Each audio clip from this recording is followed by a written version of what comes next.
All right, Randy, are we ready? If Randy says we're ready, then let's get started. Good morning, everyone.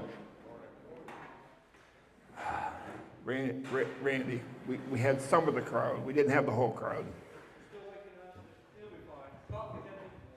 There's more coffee at the back of the room. Okay, we'll try this again. Good morning, everyone. Good morning. They're catching on. This is awesome. Hey, good morning and welcome to Hull Brothers. On behalf of the whole staff here, thank you for taking time to come join us today. Let's enjoy a little bit of time together, some camaraderie. Let's get our head in the game, get ready for a successful planting season. Because one of these days, the snow is going to melt, right? Or stay melted or stop snowing again. Here in the room today, a quick introduction. My name is Matt. I'm here on behalf of Case IH. We want to thank you sincerely for your business and for supporting your local dealer. My role at Case IH is I am a high horsepower tractor and crop production specialist. Gives me the ability to talk about both sides of the drawbar, the horsepower, the power side of it, as well as the implements that we pull. So today we're going to spend a bunch of time talking about planters. Here also, it's Tim from Copperhead Ag.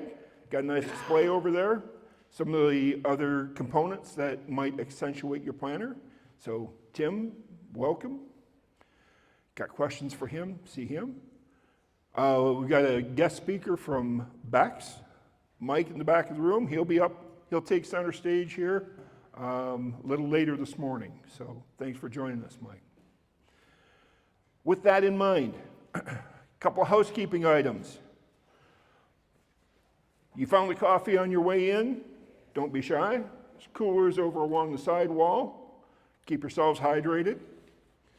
Once you've been hydrated for a while, if Mother Nature calls, restrooms are in the main shop or in the main building across the driveway. We don't have restroom facilities here. Our agenda here for the day, we're going to hit a few different topics. We're going to stay seated. I'm going to hit on a few things, just talking about planting and where we're at and where we're going. And then we're going to dive into the nuts and bolts of some things. What is it that our planters offer you? How do we get ready for a planting season? I want to kind of conceptualize this and break it into, let's plan for what we're going to plant. Let's get ready so that when the sun shines, the soil temperature is where it needs to be, we can go to work. Randy's going to show us a little bit of another planning tool that we refer to as field ops, which is some agronomic data transfer, storage, ways to fully utilize what your planter and tractor are harvesting for data for you and how to utilize that. We can dive in really deep into that this afternoon if you'd like, but Randy's going to give us a little flavor for that. We're going to go into what resources you have. We're going to dive into the front half of the drawbar.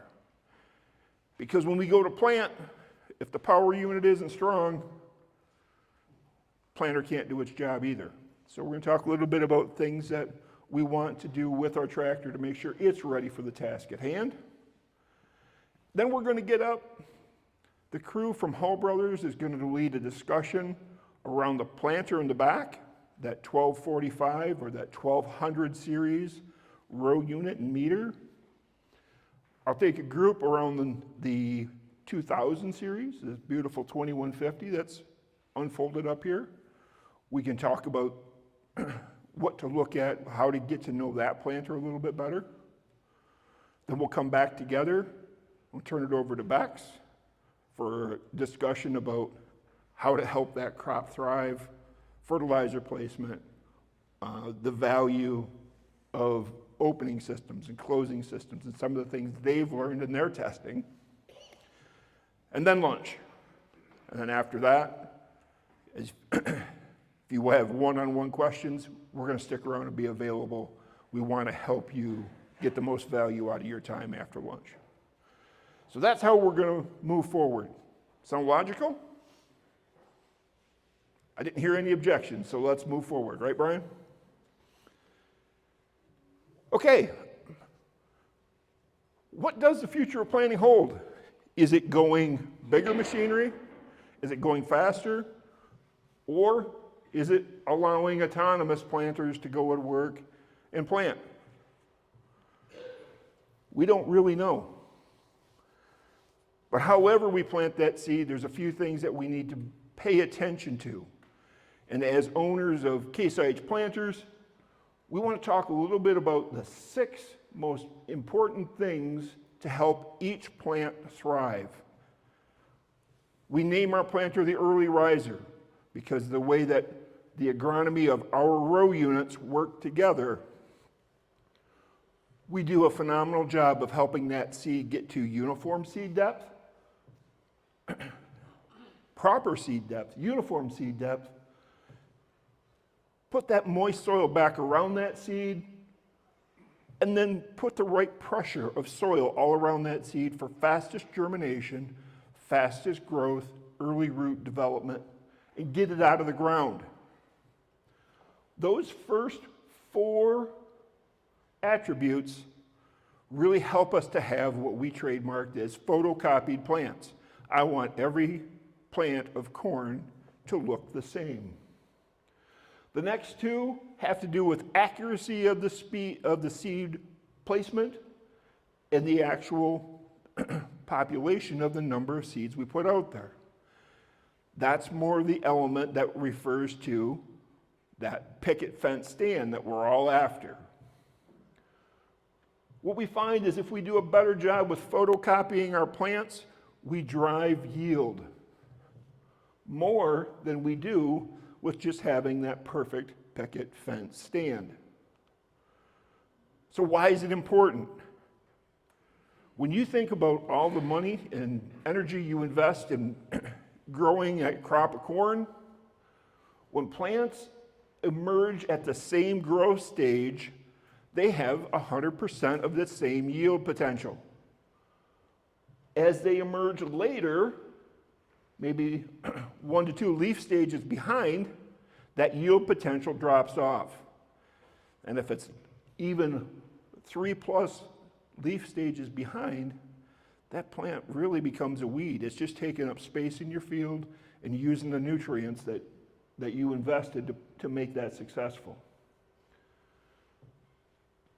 Accuracy, that combination of photocopied plants and picket fence stands.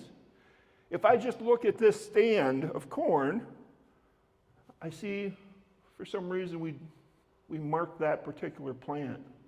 If I look at that stand of corn and I just analyze it from a picket fence stand, how did the planter do?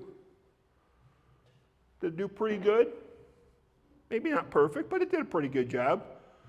Singulation, spacing, it's pretty good. But if I take a step back and look at it, I didn't achieve photocopied plants, did I? So something happened here. Now, don't know the full story behind this picture.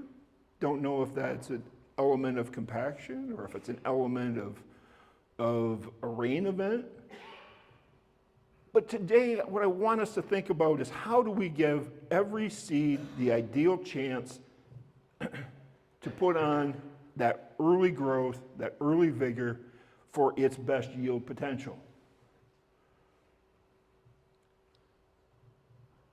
When we start talking about optimum efficiency, if we have an optimum planting window, maybe it's in this late April, early May, but reality sets in, we got out in the field, it looked good early, maybe we got to right in that optimum planting window, then we got a rain event, and the bulk of our acres showed up later in the year. In this example,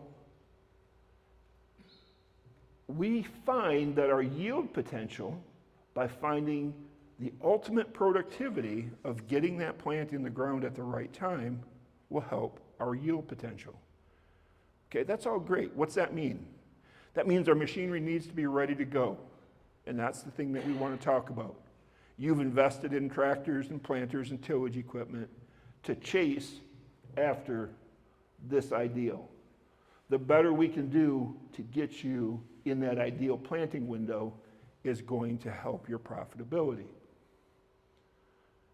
And when we get in that ideal planting window and we have picket fence stands with photocopy plants, those are the cobs that I want to see coming in through that corn head, right? That's what tickles your yield monitor. That's what keeps the grain system full. So, we're going to go into a bunch of information. Resources for success. First of all, do I expect you're going to remember everything that we talk about? Because you're good students, right? You're here willing to learn. I'm excited about that. I'm also a realist. What you're going to find, there are a couple of quick reference codes that will link you to Case IH's resources. We have some planter productivity guides. We publish a lot of information out to YouTube North America for Case IH.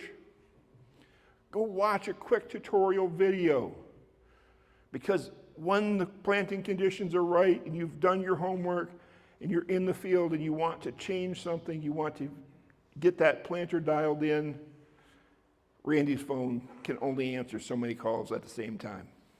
So take that pressure off. Know what your resources are before you get into planting season. We also talked about the productivity guides. We'll hand those out or come up and grab those. Between Grant and Randy and myself, we'll help you with that. That is a condensed version of the operator's manual with some of the most important things to look at, or tips or tricks or charts that you can utilize. So, with that in mind, Randy, you want to come up and join us? Okay.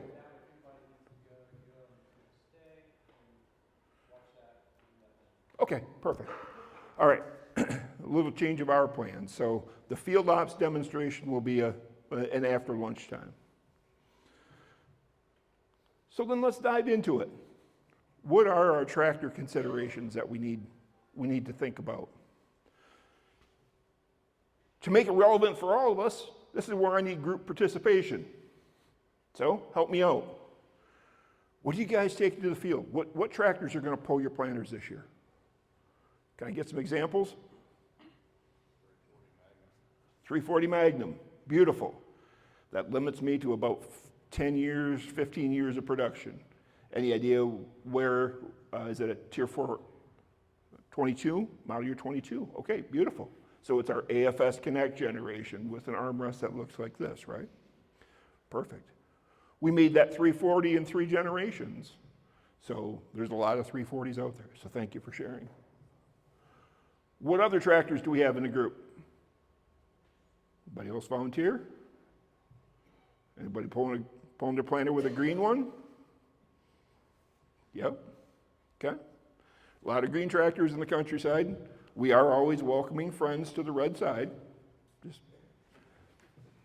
the red family is always welcoming new members. How about an earlier Magnum, like a 260 or a 290? Any of those in the crowd? Yeah, okay. How about a little older Magnum, 275s, 245s, 305s? Anybody pulling planters with those tractors? Yeah. No matter what generation tractor we have, some of these attributes still hold true, so let's think about it. Let's go through it. All right. From the very highest level, very simplest, fluids and filters. Okay? Where are we at in our oil change interval? Do we have enough hours to get us through the full season? Engine oil, hydraulic oil filter. For your Magnums or Steigers, I guess I didn't ask, anybody planning with a Steiger tractor? Couple in the crowd? Okay, beautiful. When you are planting with a Steiger tractor, that chassis, bigger horsepower, big wheels on the front, big wheels on the rear. Some of the attributes are a little bit different on that as well. So let's dive into that as we work through this. The planting tractor's job is to satisfy that planter in a couple of ways. It needs to provide what? Power and traction.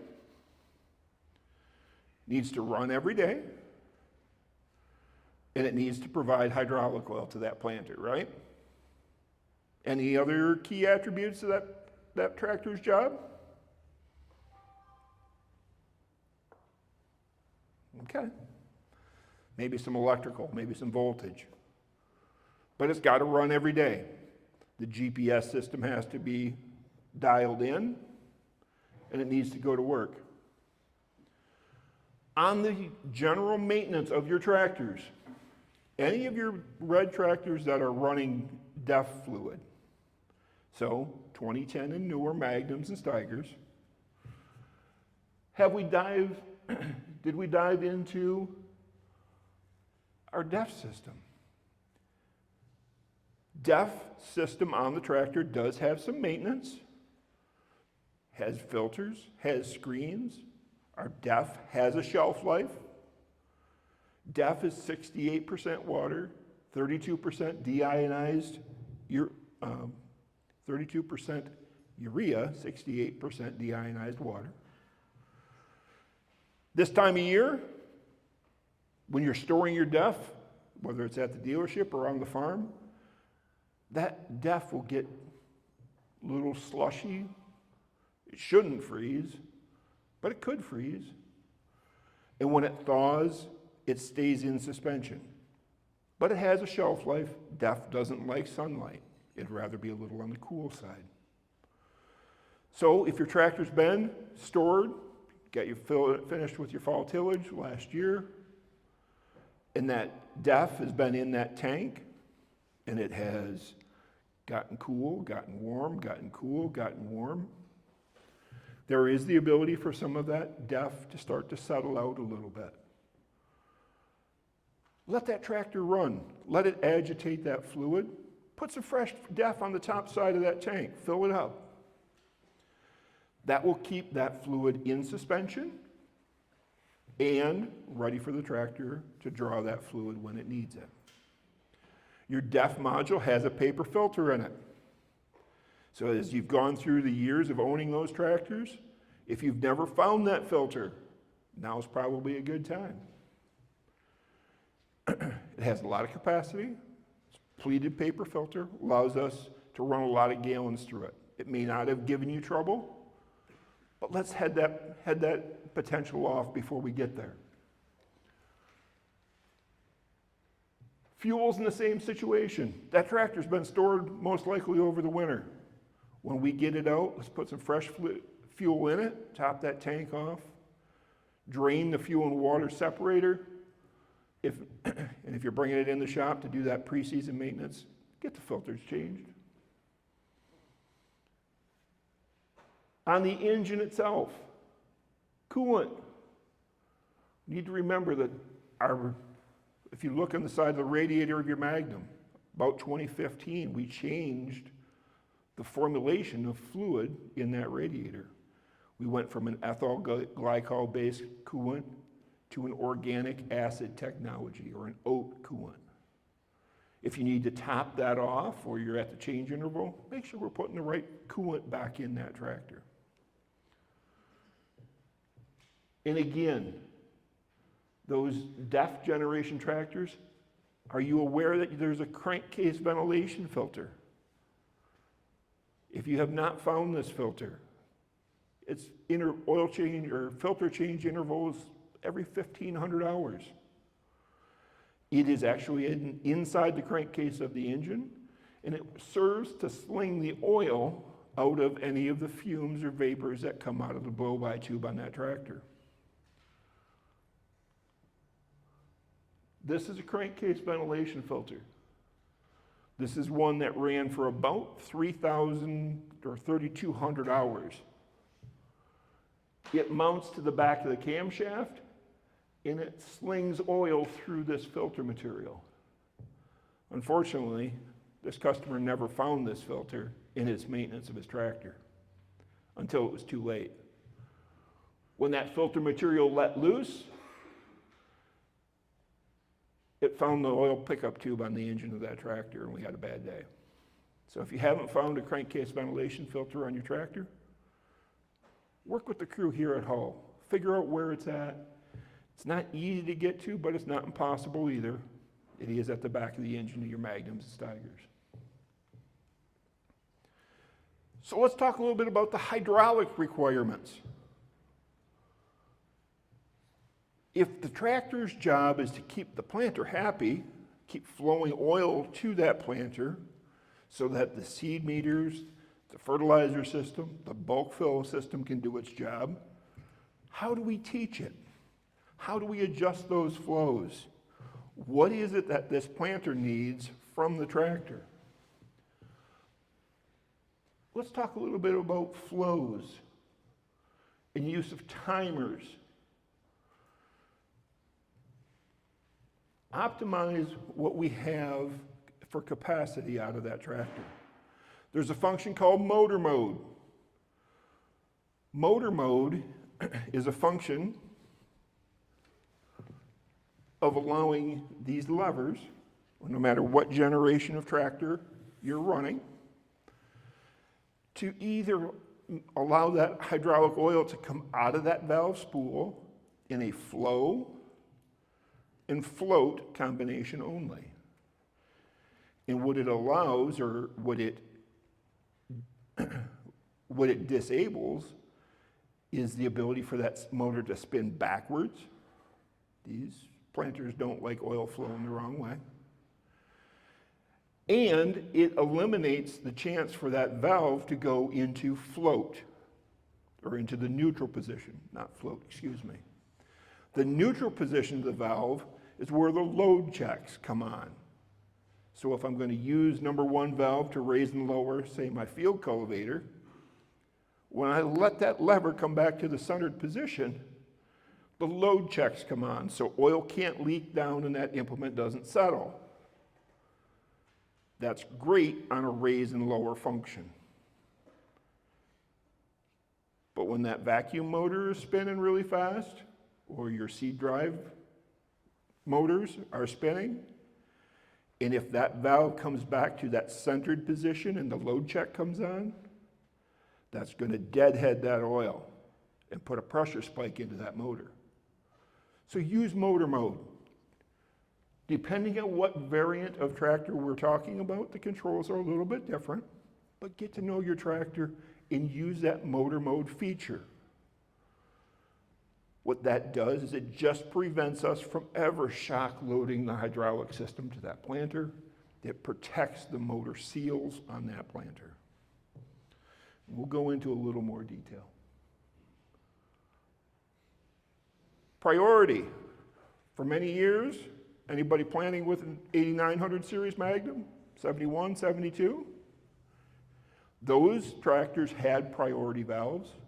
Number one got priority. All the oil going into that valve stack had to satisfy number one before it went to number 2, 3, 4, and 5.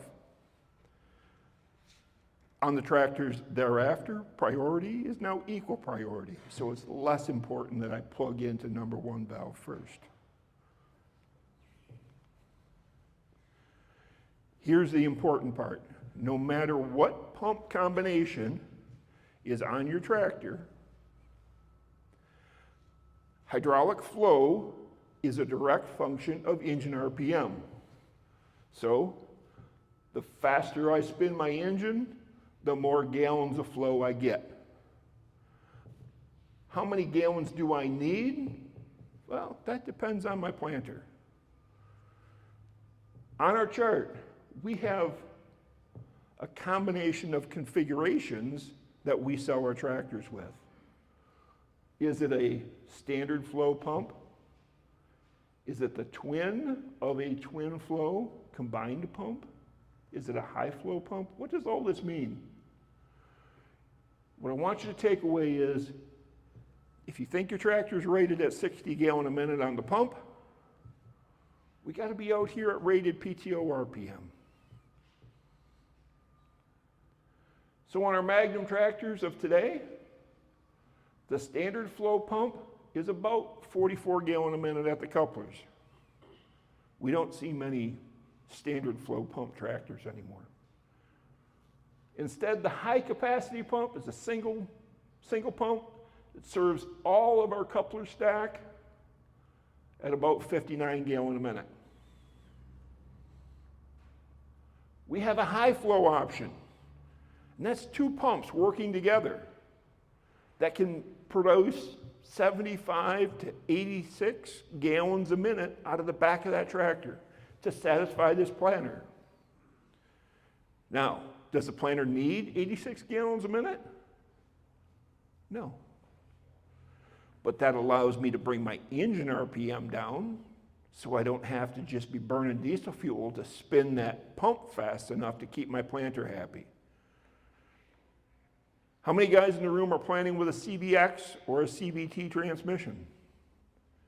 That's where that fuel savings comes in, because we let the engine and the transmission work together to find the most fuel efficient combination and not just have to spin that pump fast.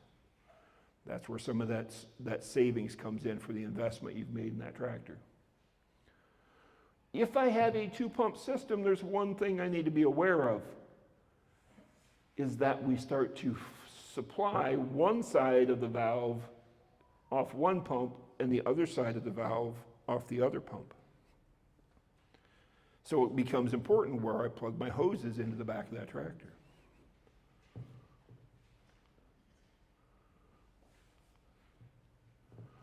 There's some other couplers that we need to talk about on the back of the tractor.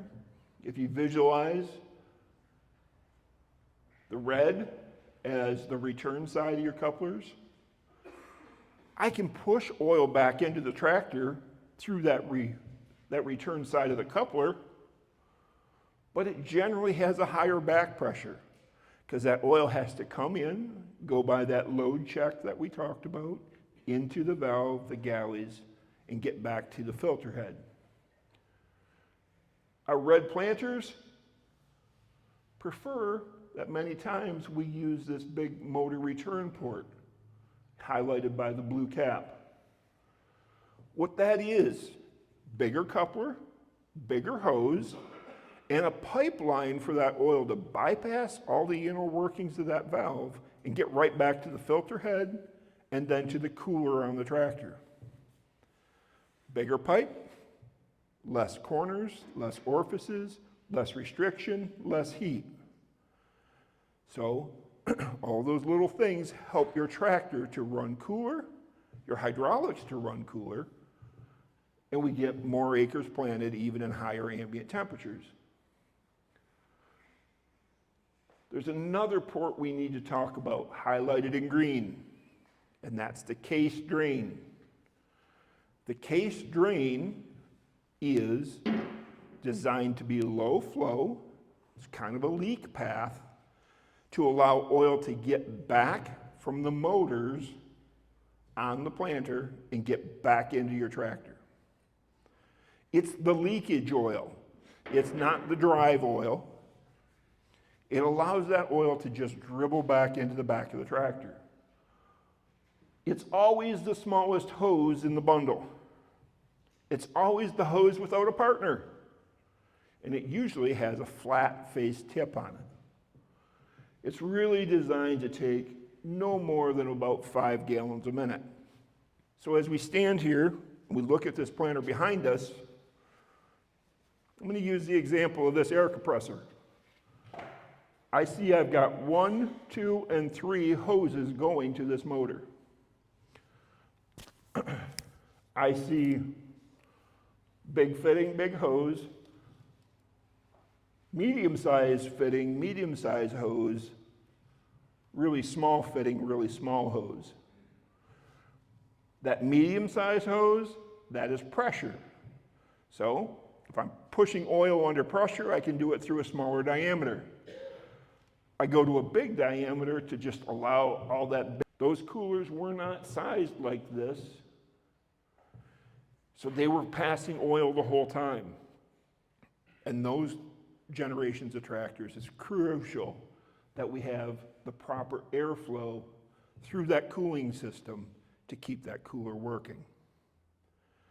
Those tractors that have had more seasons on them, as you're opening up your cooler stack, if you're finding bigger, coarser chunks of material in there, that means that the seals around the grill are not doing their job anymore.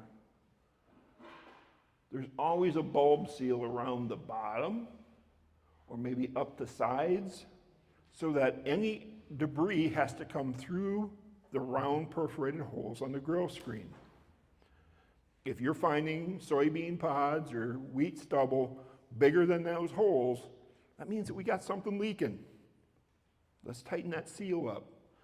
Allow those coolers to pass air efficiently. When it comes time to clean them, please use air.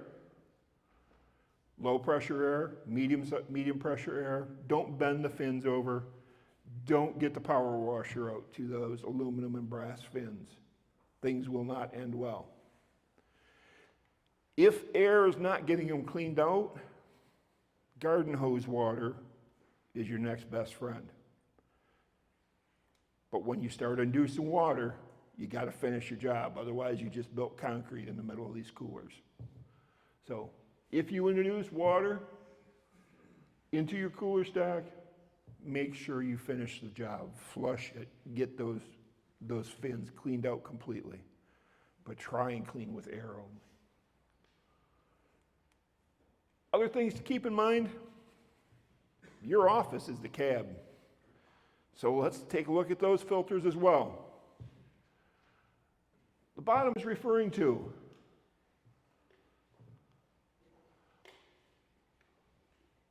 drawbar planters.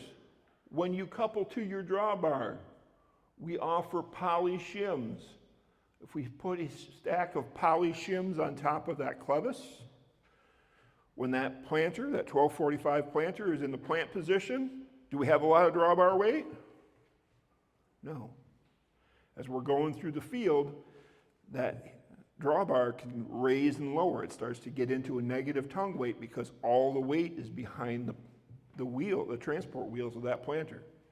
Putting some poly shims in here help to make sure that that row unit is riding parallel with the surface of the ground. All 2-point hitch mounted Case IH planters come with a category 3 pin. From the factory, they come with bushings. So if you're running a higher horsepower Magnum, the claws are Cat 4. The pins are Cat 3. It's not a natural match until we put that bushing in. So simple little things like that. When you're coupling that tractor to the planter at the start of season, take the time. Put the bushings in, take them out, couple it right, because Lord knows we're not going to do it mid-season. Kind of make sense? Those are a few things to keep in mind when you're getting that tractor ready to go to work. Couple it to the planter for the first time, or take it out of its fall field working mode, get it back in planting mode so it better supports your planter. Okay, we've been at this a little while. It's probably getting time. Let's break. If you own a 1200 series planter, 1240, 1250, 1245, 55, Randy and Brian would like to start the conversation at the back of the room. If you own a 2000 generation planter, come on out to the front of the room here. We'll dive into a few different things and talk about the planter that's most relevant for you. So let's take about 5 minutes, get up, stretch your legs, grab another coffee, and then meet at either planter.